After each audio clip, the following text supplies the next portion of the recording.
Again, thanks for tuning in today. Super excited to be here with you all. I'm grateful for your time. My name's Marley. I founded two companies in 2022. One is called Purpose Sustainability Strategy. It's really turned into sort of a sustainable event education accreditation for event and hospitality teams.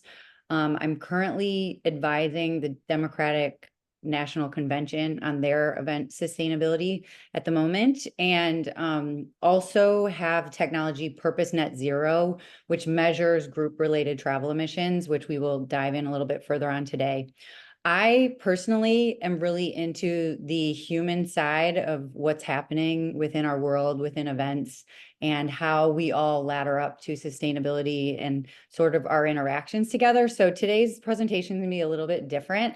For those of you that were in Las Vegas, it kind of hints at some of the things I talked about then, but it is a bit different. So a little bit about me. I have been in the industry 20 years, like Michelle said. I've been on all sides of the vendor supplier side of the equation, from venues to food to event design and decor to production. And really, I kind of think that what is happening now within our industry, within the push towards sustainable events, is highly, highly psychological. I think it is absolutely, an ethical responsibility. I do think it drives business outcomes, but ultimately, I also think that we need to heal our inner landscapes in order to heal our outer environment.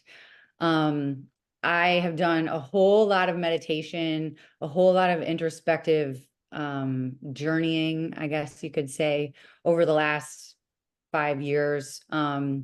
And so I actually had a vision of my child, who is now 5, at 1 year old when the pandemic just began, coming to me as an 18-year-old, asking me angrily why I didn't do more to help the planet.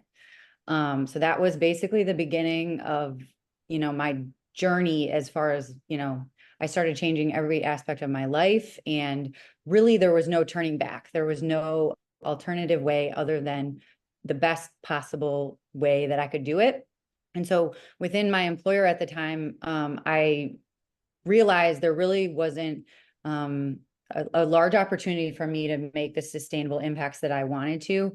And so I sort of realized like the only way forward was going to be a road that I was going to have to kind of create, or that's at least what it felt like at that time. Prior to meeting Michelle and all of you amazing Muse members. So anyway, thanks for tuning in. I am a person that practices gratitude every day. I write in my journal every day about how grateful I am. And ultimately, your commitment to this membership, to this organization, to what you do within your life and within your work matters. Scaling sustainability in the industry is essentially important for the industry, for risk resilience, and we'll talk about that a little bit more.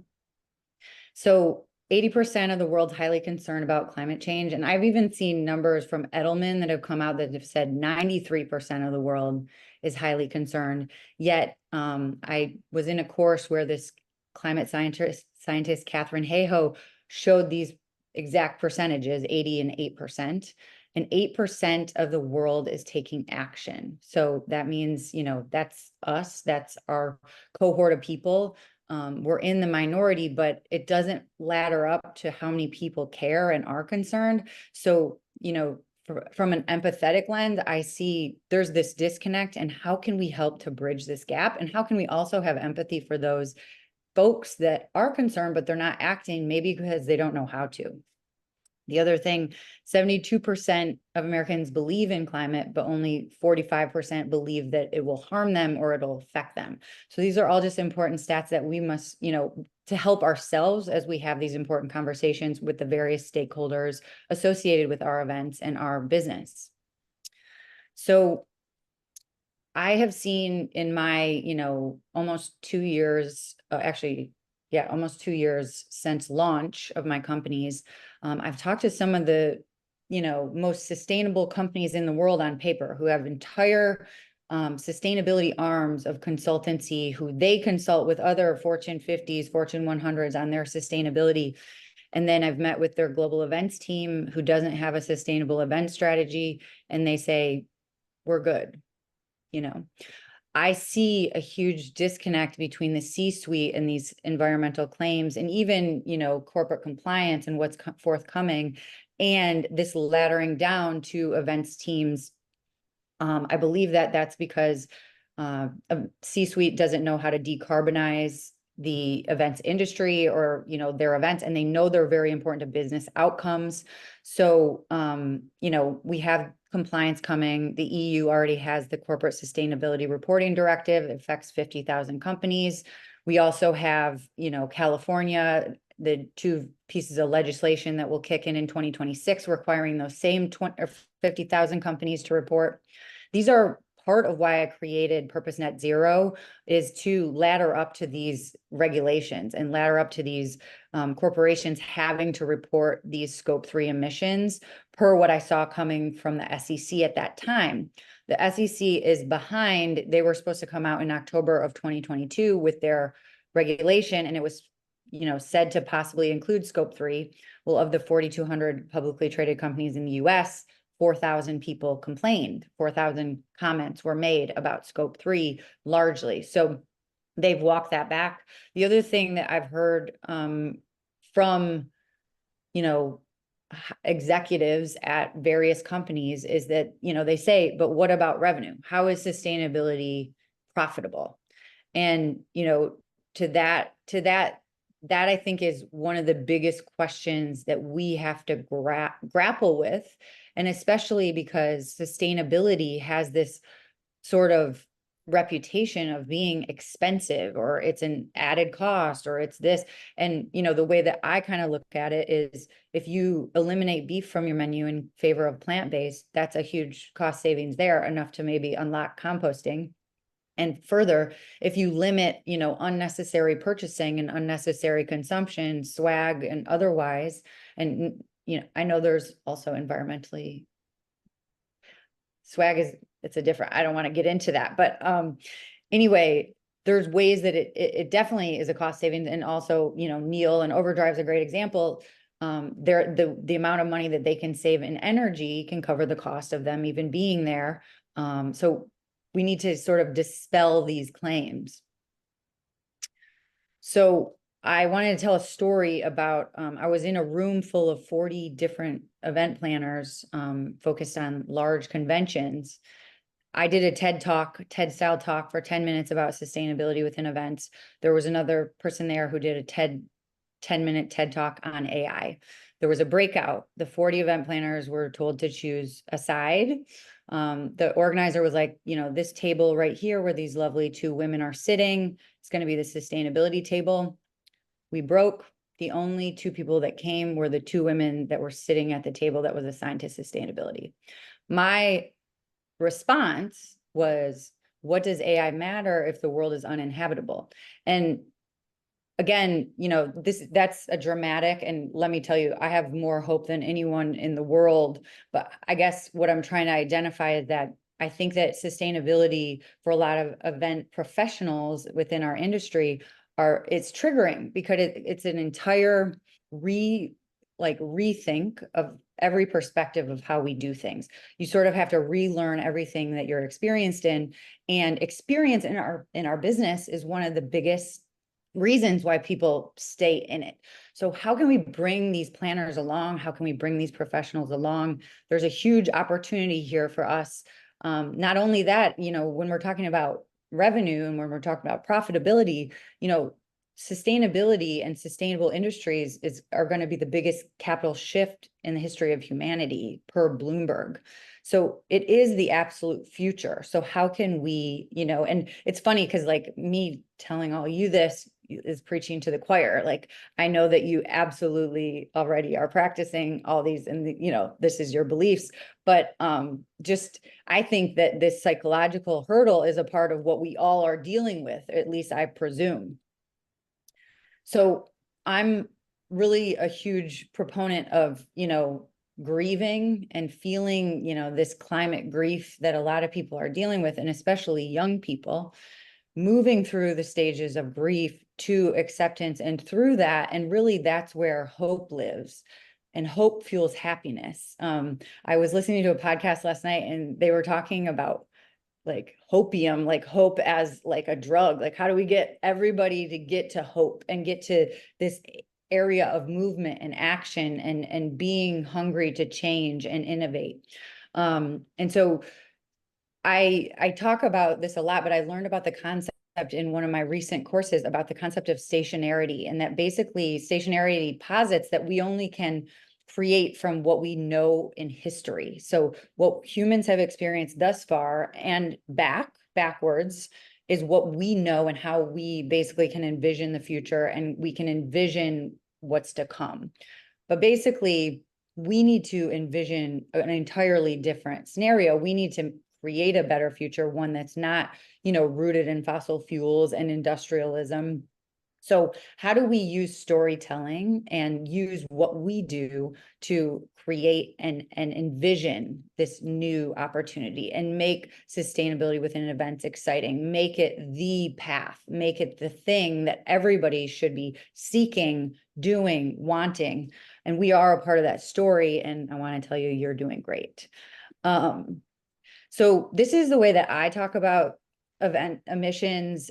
This is the way I talk about the business case. And, I kind of share this all the time in my education, but it's to me about future generation. Gen Z and millennials are, 60% of the American population, highly, highly invested in purpose-driven outcomes in sustainability. They are the future consumer. They are, the biggest capital allocation from generation to generation will be boomers to millennials, and that, and Gen Z, but that in itself, the boomer generation has the most money of any generation alive at this moment. So compliance and regulation is another aspect. Employee retention. There have been studies about employees quitting their jobs because their companies are not focused on sustainability enough or environmentalism, or they feel that they're greenwashing. The financial markets, in the 80s, there were 4 $1 billion climate disasters a year. In 2023, there were 28 in the US alone. So financially, there's risk all around the world, physically and to the market, both around businesses, literally, with climate disasters happening and otherwise. So finance is highly concerned about this as well. And then finally, brand reputation. People know if they're at your event and you're not composting, you're not recycling, there's not a waste diversion program. And then there's the things that they don't necessarily see, like the travel, but they're aware of their own footprint. Energy, is an unseen, unabatable, but impactful part of emissions.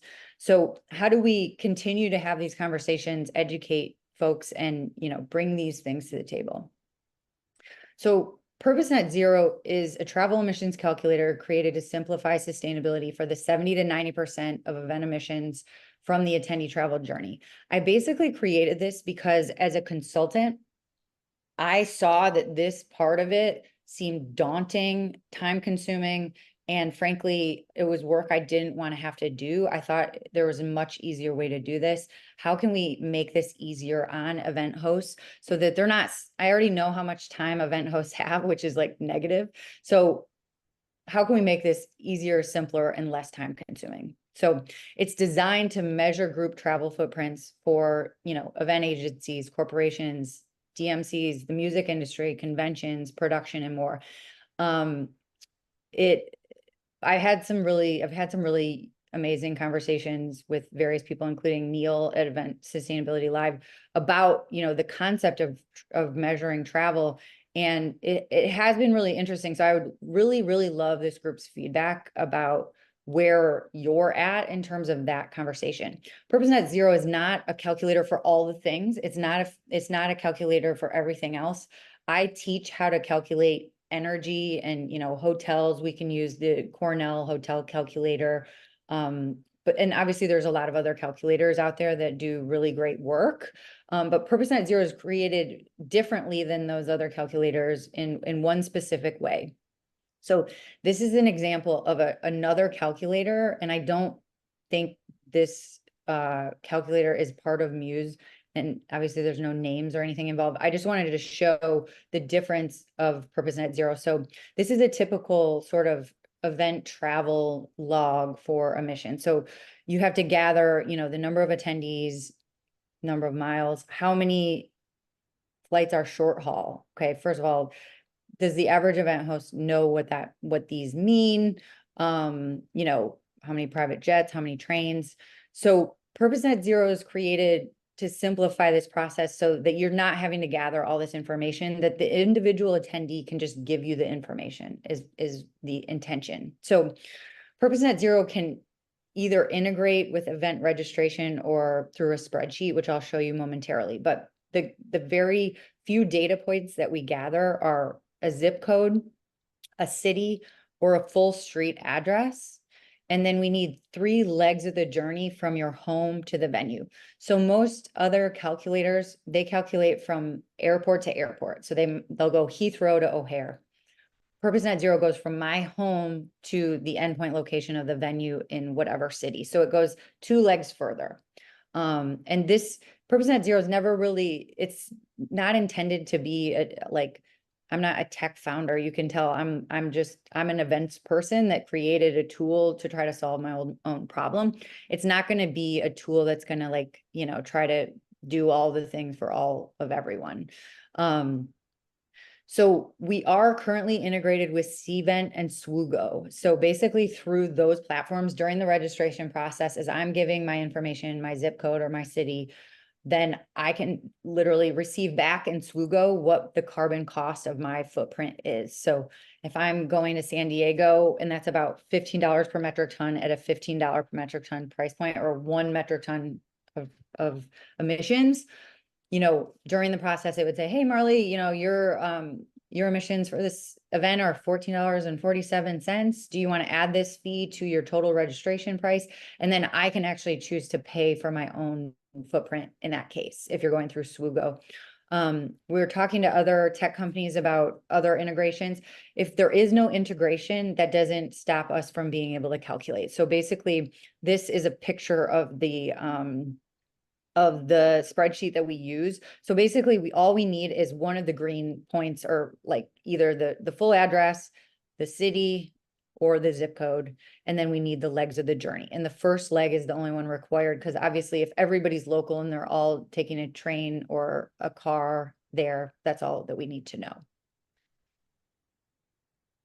So I think to speak a little bit about the first part of the presentation, I feel like even though maybe people don't want to know what the measurements are to their group's travel, that doesn't mean that it doesn't exist. And that to me is sort of like a mirror to our industry problem at this moment around, just because we're not wanting to acknowledge sustainability. And I don't mean we, like you all, I just mean, the folks that are resistant. It doesn't mean that it's not there. It doesn't mean that it's not something we should be accountable for. And I believe that our industry's risk resilience depends on our ability to innovate and be proactive around sustainable outcomes. So, Purpose Net Zero is really created to inform sustainable futures. So I'll show you momentarily in an example, but basically once we have the data for one group of people, we can plot that data to any location in the world, and we can tell you which is the most emissions friendly, place to host your event. I also think, I really think human connection is essential to humans. Like travel is, is already being scrutinized in some ways. And so I had during that same conversation where, the group all went to AI, I had a guy ask me, but what about sustainable aviation fuel? And it's like, if that doesn't grow at the same rate, that we decarbonize every other aspect of industry, it's still not a guarantee that people are going to be able to just fly everywhere they want to, in 2050. We really don't have that guarantee. It's going to come down to survival, so anyway, enough about this. I did want to share this. I love this systems change model, because I want you to, I'm a cheerleader also for us as individuals to feel like we're doing something, to feel like we're making a difference. It does matter. You know, the political and cultural shifts are far past the internal. Basically, it all starts within, is really what I believe. And the more that we can sort of affect our own local networks, our relational, you know, encounters, our groups, and also be having these conversations with all people that we meet, you know, the more that it dynamically expands to these other macro level changes. And I think for a long time, at least in America, I know I was guilty of assuming that the government, you know, had our best interests, and that was really almost like who we laddered up to in terms of change. And now, you know, being in this position, it feels like, oh wait, no, we're all here, we're all a part of it, we all matter in this change that we need to see in the world. So this is where you can find me. Eventsofpurpose.com is my consultancy, Purpose Net Zero. And then I have a podcast called The Blueprint Within that's very focused on like inner healing and inner work. And a circular future is another wild concept that I'm working on around collective capital for the highest good. Nothing really to report there quite yet,